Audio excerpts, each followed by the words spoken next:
Santa Casa e você. Apoio Centerlimp. Mudando a cultura, simplificando a limpeza. Crismed. Compromisso com a saúde. Biomega. Medicina diagnóstica. Olá pessoal, o programa Santa Casa e você já está no ar. Na edição de hoje, no nosso quadro médico, a infectologista a doutora Elizabeth Dott vai falar sobre Julho Amarelo e também sobre a vacina BCG. Também no quadro médico, o oftalmologista Marcos Alonso Garcia vai falar sobre saúde ocular. A Vitória Simões vai trazer dicas do nosso plano, vai falar sobre os postos de autorização, sobre o Santa Saúde Odonto e também sobre os serviços de urgência e emergência. No segundo bloco, tem entrevista com o psiquiatra Bruno Reis. Não saia daí, Santa Casa e você está apenas começando.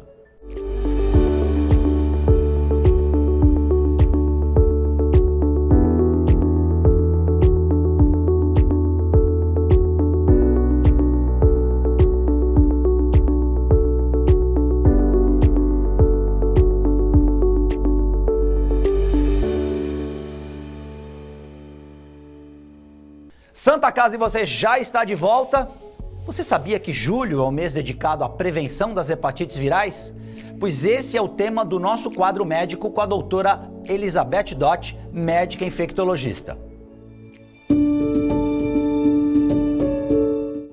Bom, meu nome é Elizabeth Dott Cônsulo, eu sou infectologista, trabalho aqui na Santa Saúde há muito tempo com vocês. Bom, julho é o mês, o julho amarelo. Por que o julho é amarelo? Porque é o julho das hepatites virais. Amarelo por quê? Por causa do olho que fica amarelinho, ai, coisa mais doida. Mas enfim, vai, julho amarelo. Hepatites virais. Temos hepatite A, hepatite B, hepatite C, hepatite delta, hepatite E e talvez algumas mais que ainda vão ser identificadas. O que é importante saber? Hepatite A e B tem vacina, está lá no calendário vacinal. Hepatite C não tem vacina. E a hepatite E apareceu agora. Rapidamente, forma de contágio. Hepatite A fecal oral, quer dizer o quê? A gente elimina o vírus nas fezes, alguém manipula essas fezes, ou trocando uma fralda, ou no banheiro, e infelizmente as fezes contaminadas, a pessoa não lava a mão, põe na boca. Pode pegar desse jeito. É muito comum nas creches, nas escolinhas, então a criança tem que estar vacinada, sim. E os adultos também. Hepatite B, transmissão sexual. Com certeza absoluta, e transfusão de sangue. É que a transfusão de sangue hoje não acontece mais, mas a via sexual é muito importante. Então a gente volta lá atrás, naquele negócio do uso do preservativo. A D, que é junto com a B, ela é muito comum no norte, lá no nosso país, lá para cima. E trata do mesmo jeito, acompanha do mesmo jeito, mas é uma variante aí que pode judiar. Hepatite C, essa é muito importante. Transmissão sexual quase zero. Não precisa mandar o marido para casa do cachorro, não acontece isso. Como é que você pega? Objeto contaminado, por quê? Sangue contaminado, que vai ficar nos objetos, por exemplo, um cortador de unha, um alicate, você não percebe, mas fica uma microgota de sangue ali, essa microgota está contaminada. Você vai usar esse alicate de outra pessoa e infelizmente você vai se contaminar. E hepatite, aliás, só uma coisa importante, vai fazer sua manicure, leva o seu material. Por mais que as meninas limpem, por mais que elas esterilizem, precisa fazer numa temperatura muito alta e ninguém consegue isso direito. Então, leve o seu material, é a coisa mais acertada a fazer, né? A hepatite E a gente vai no mesmo caminho, que é uma transmissão fecal oral, da mesma forma que a hepatite A, e a gente acompanha, não costuma ser letal, não costuma judiar muito, mas é aquilo, né? Não deixa de ser um ataque ao seu fígado, porque hepatite o que é? É uma inflamação que pode ser por uma infecção. E é muito importante uma coisa, hepatite C pode levar a cirrose ou câncer de fígado. E hepatite B em alguns casos. Então, vai fazendo os exames periódicos, vai acompanhando com a gente, pra gente não deixar a coisa caminhar, porque elas são silenciosas. Por exemplo, a hepatite A e a E, elas são muito evidentes. Olho amarelo, xixi fica escuro, cocô fica claro, tá fácil. A hepatite C não. A hepatite C às vezes, e a B às vezes são muito silenciosas e quando você foi ver já foi. Então o resumo da ópera, prestar atenção. Xixi ficou escuro, cocô ficou claro, olho ficou amarelo. Uma das três coisas ou as três coisas, ou nada disso está acontecendo, fazer exames com a gente. É para isso que a gente está aqui, para ajudar na prevenção. É muito mais tranquilo prevenir do que remediar, não é verdade? É isso. Obrigado, doutora Elizabeth Dott. Olha só, gente, a prevenção é a nossa melhor arma na promoção da saúde. Preste atenção e sempre procure orientação médica em caso de dúvida. Seguindo com Santa Casa e Você, a Vitória Simões vai trazer dicas sobre os postos de autorização do nosso plano. Oi! Hoje eu vim dar uma super dica para você que é beneficiário do plano Santa Casa Saúde. Precisa autorizar uma guia? Salve o nosso WhatsApp ou anote os endereços dos postos presenciais. No WhatsApp, o número é 13 99753 0319. Na opção 1, você pode autorizar ou revalidar uma guia, ou se preferir de forma presencial, você pode ir até um dos nossos postos. Em Santos, na Rua Almeida de Moraes, número 222, em São Vicente, na Rua Santa Cruz, 134, no Guarujá, na Avenida Ademar de Barros, 2269, em Praia Grande, na Avenida Presidente Kennedy, 1947, e em Bertioga, na Praça Vicente Molinari, 142. É muito fácil, rápido e prático. Plano Santa Casa Saúde, sempre perto, cuidando de você. Obrigado, Vitória. A gente segue com o Santa Casa e Você. Agora, no nosso quadro médico, vamos falar com o oftalmologista Dr. Marcos Alonso Garcia, que vai falar sobre a saúde dos olhos. Olá, eu sou o Dr. Marcos Garcia, oftalmologista. Julho chegou e com ele o Dia da Prevenção da Saúde Ocular. Se você faz mais de um ano que já fez sua consulta no oftalmologista ou tem mais do que 40 anos, venha nos procurar. Você, pai ou mãe, que tem criança em idade pré-escolar, traga seu filho para a gente fazer uma consulta de óculos, ver um fundo de olho, investigar se ele não tem um estrabismo. Se você tem na sua família glaucoma, diabetes, hipertensão arterial ou alguma doença da retina, está na hora de você ser examinado. Procure um dos especialistas do Plano Santa Saúde. Julho chegou. A melhor prevenção é com a gente. Obrigado, Dr. Marcos Alonso. Então a dica tá aí, vamos cuidar da nossa saúde ocular. Seguindo com Santa Casa e Você, a Vitória Simões agora vai falar sobre o Santa Saúde Odonto, uma novidade para você que é do plano Santa Casa Saúde. É com você, Vitória. Você sabia que temos a nossa própria rede odontológica? No Santa Saúde Odonto você tem acesso a consultas básicas, consultas de emergência 24 horas, radiografia e atendimento odontológico incluso. Escaneie o QR Code ao lado e tem acesso à rede odontológica simplificada. É muito fácil, rápido e prático. Plano Santa Casa Saúde, sempre perto, cuidando de você. Obrigado, Vitória. Muito importante essa dica da Vitória Simões. Vamos cuidar da nossa saúde bucal, afinal de contas, a saúde começa pela boca. Agora vamos falar sobre a vacina BCG, a importância da vacina BCG com a infectologista doutora Elizabeth Dott. É com você, doutora. Meu nome é Elizabeth Dott Cônsulo, sou infectologista e trabalho aqui na Santa Saúde já há um bom tempo. Bom, o que acontece? Dia Mundial de Comemoração de Aniversário da BCG. BCG o que é? Uma vacina que vai proteger da tuberculose. A gente dá já nos bebês muito pequenininhos, já com 2 meses já pode tomar. E é o seguinte, ao contrário do que as pessoas pensam, ela não vai proteger 100% do pulmão, não é isso. Mas ela vai proteger das formas mais graves, das formas piores. Por exemplo, a meningite por tuberculose.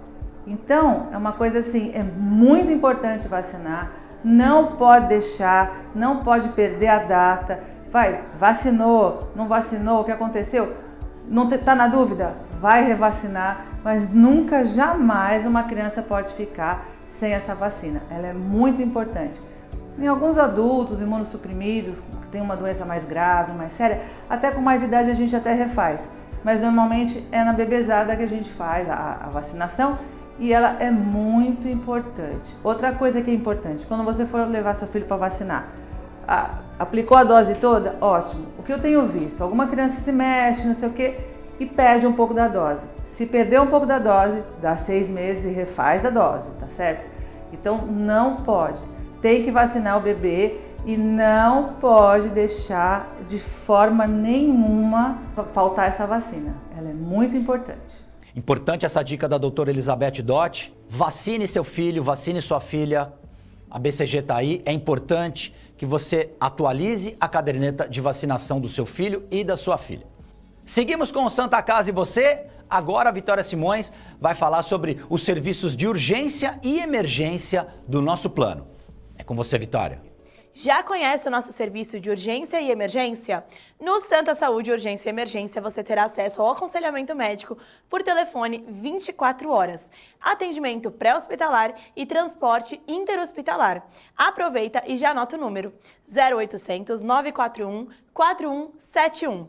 Plano Santa Casa Saúde, sempre perto, cuidando de você. Obrigado mais uma vez, Vitória. Nós vamos para um rápido intervalo e no segundo bloco eu volto com uma entrevista com o psiquiatra Dr. Bruno Reis, que vai falar sobre autossabotagem.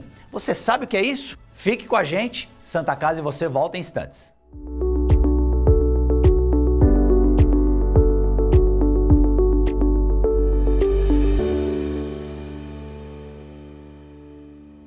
Já notou como as coisas passam rápido demais? E tudo bem, afinal evoluir é viver. E viver é ter saúde para sua família e amigos. E pensando nisso, o Plano Santa Casa Saúde oferece o que há de melhor e mais moderno para curtir a sua vida. Um plano completo que pensa na prevenção, que conta com o maior e mais completo hospital da região, além de uma clínica de especialidades com ampla rede médica. Faça seu plano de vida. Faça seu Plano Santa Casa Saúde. A Centerlimp Santos. Há mais de 38 anos especializada em soluções de higiene e limpeza profissional. Estamos em todo o litoral paulista, trabalhando com os melhores produtos e marcas do mercado mundial, levando inovação e economia para nossos clientes. Avenida Conselheiro Nébias, 346, Santos. É comum pensar em doação de sangue apenas em momentos críticos, quando a necessidade é sentida por amigos ou familiares. E se você precisasse de sangue? Uma única doação pode salvar vidas e um simples gesto pode gerar milhões de sorrisos. Então, por que não transformar esse gesto em um hábito? Porque para quem doa, são alguns minutos e para quem recebe, é uma vida inteira. Procure o Banco de Sangue da Santa Casa de Santos e seja um doador. Doe sangue, doe vida, doe amor. Apoio Biomega. A Ativa Saúde é uma corretora conceito em administração de benefícios. Tem a missão de trazer as melhores soluções nos segmentos de saúde, seguros e benefícios em produtos individuais, familiares e empresas, prestando o melhor atendimento com transparência, respeito, dedicação e humanização. Avenida Senador Feijó, 686, loja 106, piso térreo Santos. Telefone 13-3232-1666. Nosso WhatsApp 13-99121-9947. Ou pelas nossas redes sociais. Ativa Saúde.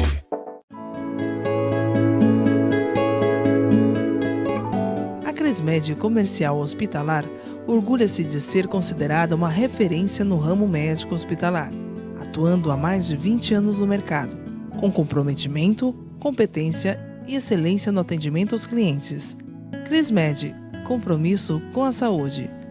Rua São Paulo, número 13, Vila Belmiro, Santos.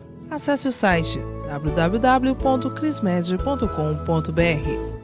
Talvez até dê para notar que eu não durmo bem há algum tempo. Mas apesar do trabalho e da rotina do dia a dia, eu não me esqueço de praticar o olho no olho, o cuidado, o respeito e o amor. E eu faço isso com a maior satisfação, porque eu tenho a missão mais bonita desse mundo: salvar vidas. Eu sou a Medicar. Muito mais do que um serviço de ambulâncias, sou um conjunto completo de soluções em saúde. Você pode contar comigo, em casa, por videochamada ou no consultório. Medicar. Muito mais do que você vê.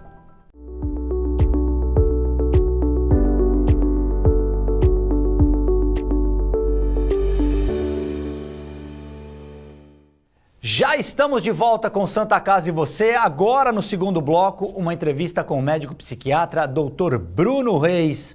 Doutor Bruno, bem-vindo, obrigado pela presença, tudo bem? Tudo ótimo, prazer estar aqui mais uma vez, obrigado pelo convite. Doutor Bruno, eu queria conversar com você hoje a respeito de não sei se é sentimento, não sei se é uma maneira de agir, enfim, você estará aqui para responder essa minha primeira pergunta. O que é a autossabotagem? Primeiro dissecando a palavra, né? Auto para si mesmo e sabotagem como mecanismo de impedimento, né? Da gente cumprir alguma coisa, da gente fazer alguma coisa. Mas na verdade ele se torna um sistema muito, durante a infância, um sistema de defesa, em que com o tempo a gente vai tornando ele cada vez mais sofisticado e ele acaba funcionando como uma defesa contra a resolução de conflitos ou contra o contato aos desdobramentos, né, que os conflitos nos trazem. E quando a gente fala de conflito, a gente está falando dos nossos conflitos internos. Não estamos falando de uma discussão com outra pessoa ou outro tipo de briga, né? A gente está falando de sentimentos ou de coisas que nós temos que são diferentes, que são opostas, e que nesse ponto elas se tornam conflitantes e a gente acaba desenvolvendo mecanismos tanto para lidar com isso, como também mecanismos para não lidar com isso. E a autossabotagem, ela vem nesse sentido, ela impede com que nós tenhamos contato e reconhecimento desses próprios conflitos. Por isso que a gente fala que ele é bastante rudimentar ainda durante a infância, né? E depois ele vai tomando áreas assim mais difíceis de serem entendidos, porque a gente na verdade não reconhece aquilo que nós estamos lutando contra, né?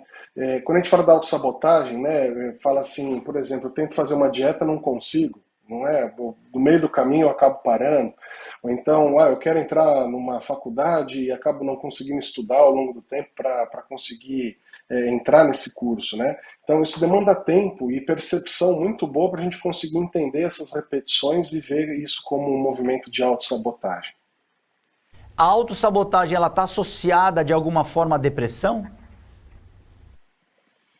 Ela pode sim, pode estar associada e estar exacerbada, né, em quadros depressivos. Se a gente entender isso como um mecanismo de defesa que evita com que a gente conheça aquilo que está... a gente não lida, não reconhece aquilo que está acontecendo com a gente. E isso nos coloca num lugar de sofrimento. É inegável, né, que alguém que queira fazer alguma coisa, ou pelo menos entenda que queira fazer alguma coisa, e se sabota, se impede daquela realização, que isso vai estar presente num reforço dessa sensação de impotência, de não realização, de frustração, de tristeza. E esses sentimentos, se forem carregados de uma forma crônica, elas podem se tornar sintomas e, a partir disso, fazer parte, né, de todo um conjunto que nós denominamos de depressão ou de episódio depressivo. A autossabotagem, ela também tem a ver com a baixa autoestima? Uma pessoa que tem baixa autoestima, ela vai se autossabotar? Quem tem problema relacionado à autoestima, né, a gente fala se está no mesmo nível, né, se está na mesma modulação, e a autoestima sendo aquilo em que você se reconhece como sendo das suas qualidades. A gente não pode nem pensar que somos a mais, nem pensar que somos a menos, né? A baixa autoestima seria nesse sentido. Então, pessoas que têm uma estima reduzida ou que se enxergam de forma diferente do que corresponde à realidade, são pessoas mais inseguras, né? Têm mais dificuldade de interação social ou então não conseguem lidar com esse tipo de sentimento, com certeza tem uma propensão maior a terem esse mecanismo da autossabotagem como um dos mecanismos principais de defesa. Então, por exemplo, se você tem uma percepção diferente do seu corpo, se você não gosta de uma parte do seu corpo, por exemplo, enfim, barriga, ou cabelo, ou a pele, você não vai se sentir à vontade com esse tipo de condição física. E essa ideia de estima que se tem, ela pode trazer essa questão da autossabotagem, impedindo com que você faça as coisas que se propõe a fazer. Então, por exemplo, aumenta a vergonha, vou tirar a camisa na praia, eu vou me sujeitar a algumas situações sociais em que não sinta um grande conforto. Então a pessoa, por exemplo, acaba não indo na praia. Ela acaba não participando, não curtindo um determinado momento, justamente porque não se permite ou não está bem com a autoestima ou consigo mesma, né? Então são mecanismos que, na verdade, eles estão muito interligados, né? Você falou que na infância a autossabotagem aparece de uma forma rudimentar. Como que os pais podem identificar alguns sinais em relação a isso nos filhos? Existe essa condição? Existe, né? Então, quando a gente fala disso da infância, né, está dizendo de primeiras sensações, primeiros contatos, né? Então, o que os pais podem identificar nas crianças são mudanças de comportamento que são mais evitativas. Então, início de procrastinação, ou seja, a criança deixando as coisas que tem que fazer no tempo delas, obviamente, mas deixando as coisas para depois, não resolvendo ou não lidando com as questões próprias da idade, passando a ter comportamentos disruptivos ou então impulsivos ou mais voltados para irritabilidade. Essas questões elas começam aparecendo na infância e, como eu disse, né, dessa forma mais rudimentar, mas já são alguns sinais assim de que a gente pode perceber que a criança está tendo dificuldade de lidar com as vontades, de lidar com os limites, de lidar com as frustrações e as sensações que a frustração traz. Então, esse aprendizado emocional que a criança naturalmente ela vai passando e os pais eles vão modulando isso na medida do que for possível para a criança, são momentos interessantes em que a gente já começa a observar esse mecanismo de defesa, né? Por exemplo, nesse caso, né, a autossabotagem. A autossabotagem, você falou da questão de partes do corpo. Ela é muito associada à questão estética.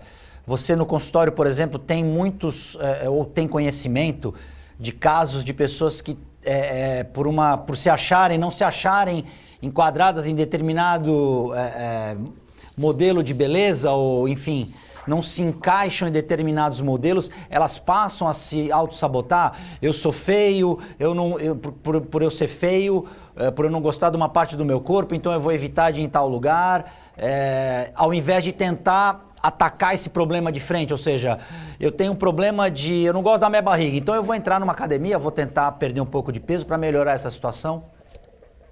Isso, a ideia é por aí. Quando a gente está falando da autossabotagem, e a gente, quando é mais adulto, a gente consegue identificar alguns desses conflitos, não? A partir do momento que você consegue identificá-los e reconhecê-los, você vai começando a perceber as repetições.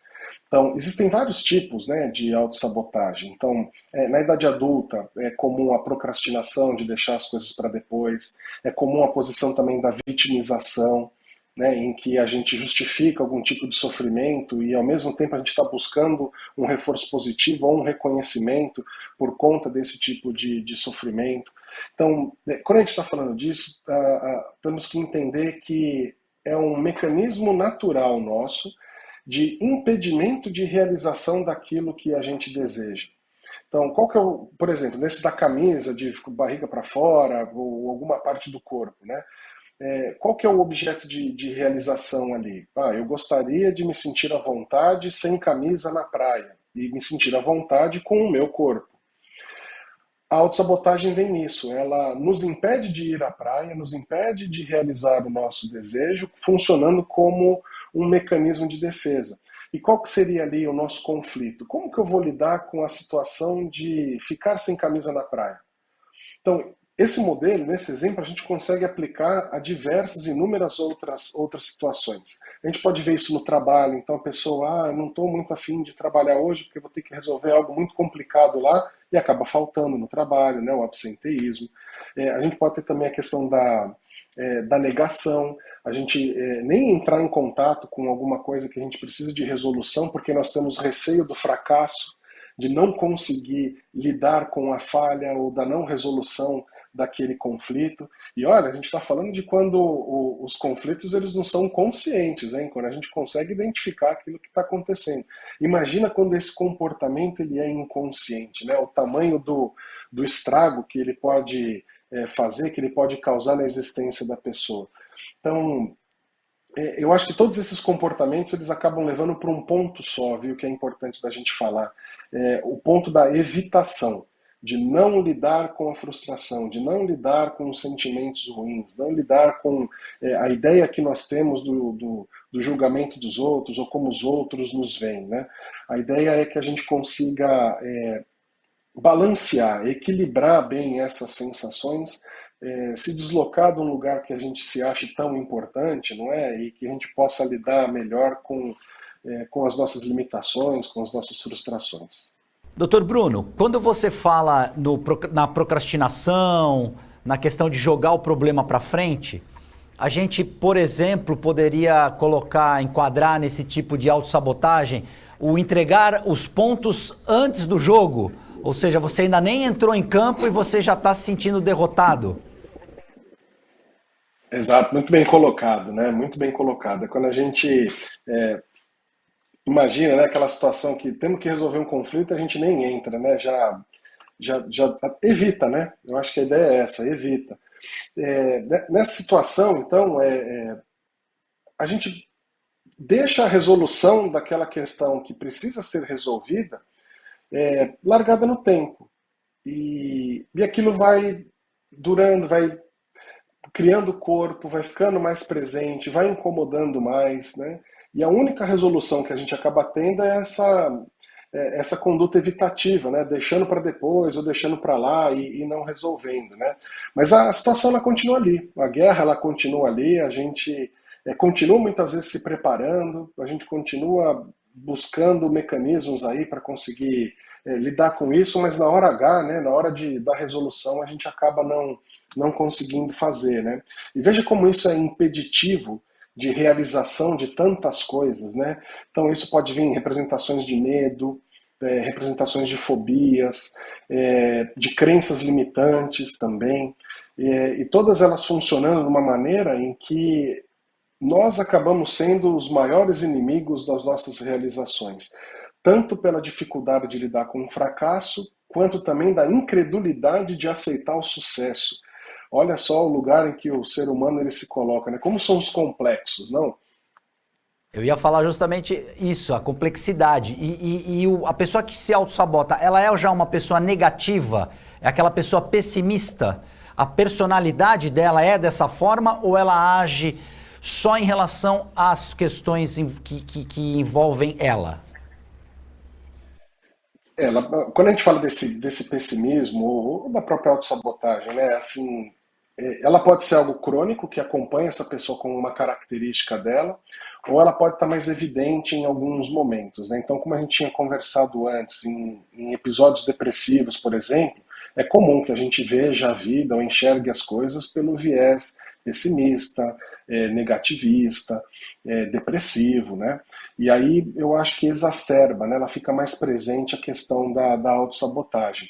Agora, como um mecanismo de defesa que é muito pouco perceptível, e que mesmo a gente falando para a pessoa, mesmo amigos, colegas pontuando, né? Fulano, poxa, vê tudo pelo lado negativo, fulano não acredita, não tem esperança, não tem pensamentos positivos, né? Mesmo a gente falando isso e pontuando, seja aqui na dia a dia de consultório ou em terapias, enfim, a pessoa não ouve, né? Ela não se apropria, ela não reconhece aquele tipo de situação. Então, a autossabotagem, essa sensação, digamos assim, esse modo de agir, tem cura. A pessoa pode se curar disso. Basta ela querer e dar o primeiro passo. A pessoa tem que querer, né, doutor Bruno? Sim, existe tratamento. É um tratamento prolongado, obviamente. A gente não recomenda, nessa questão, apenas ouvir ou falar com influenciadores, essa questão apenas de coaching ou de motivação, coisas que sejam pontuais. Cada um tem a sua história, né? Cada um tem as suas questões e ela precisa sim de um segmento que seja ao longo do tempo, de forma consistente, para a gente obter resultados que sejam duradouros. Mas sempre buscar um profissional um profissional de saúde mental, né? Doutor Bruno Reis, queria agradecer demais a sua presença aqui no Santa Casa e Você. Nosso programa fica por aqui, nós voltamos na próxima edição.